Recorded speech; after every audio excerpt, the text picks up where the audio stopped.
O que é controle de constitucionalidade? Controle de constitucionalidade é um mecanismo para verificar se as leis e os atos normativos estão compatíveis formalmente ou materialmente com a nossa Constituição. E para isso ele pode partir de dois pressupostos. O primeiro é a hierarquia, ou supremacia da Constituição, que fala que no nosso ordenamento jurídico a Constituição ela está acima das demais leis ordinárias, os demais atos normativos.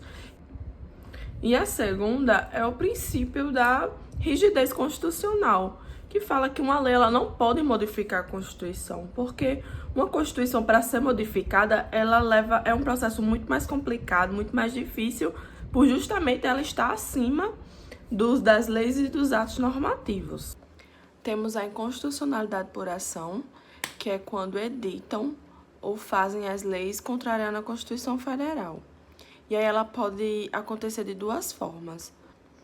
E temos a formal, que é quando durante o processo da elaboração da lei há uma desconformidade em relação à Constituição Federal. E temos também a material, que é quando fere os princípios ou viola os direitos fundamentais previstos na Constituição. E aí pode se dar de forma subjetiva, que é quando o vício se encontra no poder de iniciativa, ou de forma objetiva, que se dá nas demais fases do processo legislativo. A inconstitucionalidade total se dá quando a norma ela é totalmente incompatível com a Constituição Federal, ou seja, nada daquela norma pode ser aplicada. Já na inconstitucionalidade parcial, parte da norma é constitucional, está previsto sim e é compatível com a Constituição Federal. Já a outra parte não, e aí é anulada essa parte que não é compatível e a que é compatível permanece na jurisdição. Na inconstitucionalidade direta, uma norma primária entra em conflito com a Constituição. A indireta é quando uma norma secundária entra em conflito com a Constituição. Sobre o momento da inconstitucionalidade, temos a inconstitucionalidade originária, que é quando a norma ela está em conflito com a Constituição desde a sua criação, ou seja, desde o início ela já está em desconformidade com a Constituição. E temos a superveniente, que a princípio ela era sim compatível com a Constituição, mas devido a alguma alteração da Constituição, devido a alguma nova interpretação, ela é descontinuada, ou seja, ela fica incompatível com a Constituição. O controle de constitucionalidade pode ser classificado por alguns critérios e também se dá por diferentes tipos. Quanto à natureza do órgão julgador, pode ser político, que é quando o órgão não faz parte do Poder Judiciário, ou pode ser judicial, que é quando é exercido por órgãos do Poder Judiciário. Inclusive, é o modelo adotado aqui pelo Brasil. Enquanto ao momento em que é exercido, temos dois modos. Temos o modo preventivo, que é exercido antes do aperfeiçoamento do ato ou da edição da lei, tidos como inconstitucional, e também temos o modo repressivo, que é quando é exercido após o aperfeiçoamento do ato ou edição da lei, tida como inconstitucional. Enquanto às vias de controle constitucional, nós temos duas. Temos a difusa, que ela pode ser realizada por qualquer juiz, em um caso concreto, e só tem eficácia entre as partes.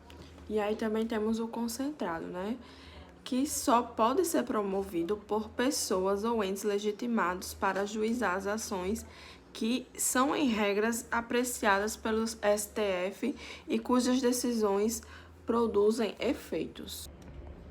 E essas ações é a ADI, que é a ação direta de inconstitucionalidade, que ela ocorre quando uma norma é questionada no STF.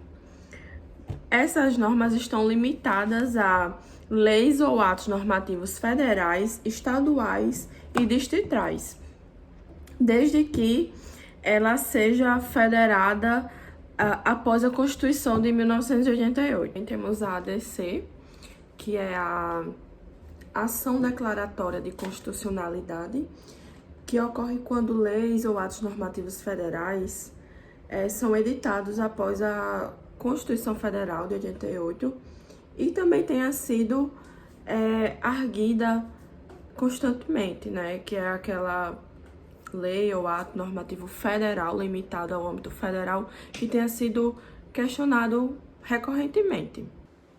E também temos a ADPF, que é arguição de descumprimento de preceito fundamental, né, que é a mais ampla das ações e está prevista, diferentemente da ADI e ADC, na Lei 9882 de 99. E o objetivo da ADPF são leis e atos normativos federais, estaduais, distritais e municipais, né, inclusive anteriores à Constituição Federal de 1988.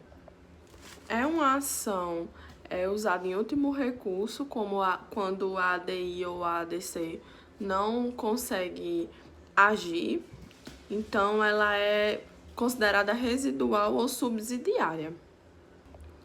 Sobre os efeitos da declaração da inconstitucionalidade. Tem efeito erga omnes, ou seja, vale para todos. Temos o efeito vinculante, que vincula todos os órgãos do Poder Judiciário e Administração Pública.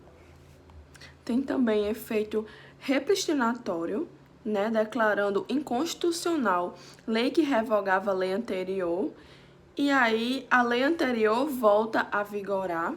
E temos também efeito ex tunc, onde a declaração de constitucionalidade no controle concentrado, em regra, retroage até a origem da norma, a lei é nula, logo nunca poderia ter produzido efeitos.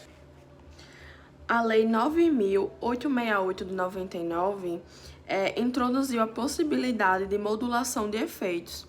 Assim, o STF, pelo voto de 2/3, né, de seus membros, podem conferir efeito ex nunc, onde estipula a data para que a decisão retroaja ou limita os efeitos da decisão para não atingir o direito adquirido ou coisa julgada. Na decisão da ADI, temos a declaração de constitucionalidade total, que é quando a lei inteira ela é nula.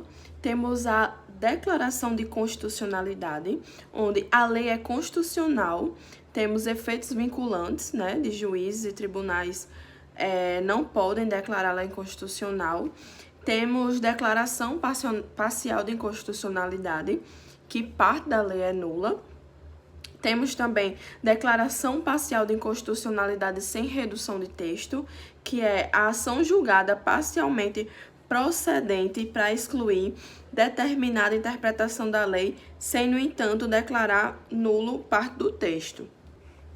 E também temos a interpretação conforme a Constituição, onde é determinada a interpretação de lei é inconstitucional, mas para manter a lei, o texto deve ser mantido sem interpretação inconstitucional.